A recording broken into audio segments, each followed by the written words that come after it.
భారత్ బంగ్లాదేశ్ విషయంలో గత సంవత్సరం నుంచి కూడా దూరం జరుగుతూ ఉంది ఎడబాటు. ఎందుకంటే షేక్ హసీనా ప్రధానిగా ఉన్నంత వరకు కూడా ఆవిడ భారత్కి ఫేవర్గా ఉండేవాళ్ళు. అయితే భారత్ కూడా బాగానే బంగ్లాదేశ్కి సహాయం చేసింది. గత సంవత్సరం ఎప్పుడైతే ఈ అల్లర్ల నేపథ్యంలో ఆవిడ్ని పదవి చిత్రాలను చేసి భారత్ వచ్చేలా చేశారో, ఇక అప్పటి నుంచి భారత్ బంగ్లాదేశ్ మధ్య దౌత్య సంబంధాలు బాగా దెబ్బతిన్నాయి. ఇప్పుడు వాళ్ళు ఏమంటున్నారంటే, షేక్ హసీనాని ఇవ్వకపోయినా బంగ్లాదేశ్ని అస్థిరపరిచిన 7 సిస్టర్స్ ని మేము లాక్కుంటాం, ఆక్రమిస్తాం. ఖచ్చితంగా అదైతే జరుగుతుంది.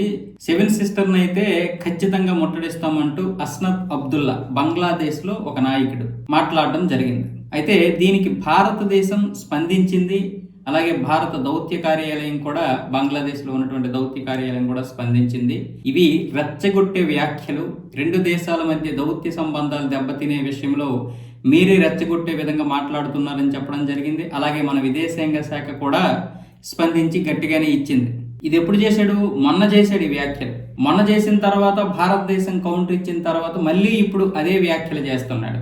7 సిస్టర్ అంటే మన ఈశాన్య రాష్ట్రాలు ఉన్నాయి కదా, మణిపూర్, మిజోరాం, త్రిపుర, నాగాలాండ్, మేఘాలయ, అరుణాచల్ ప్రదేశ్, అస్సాం.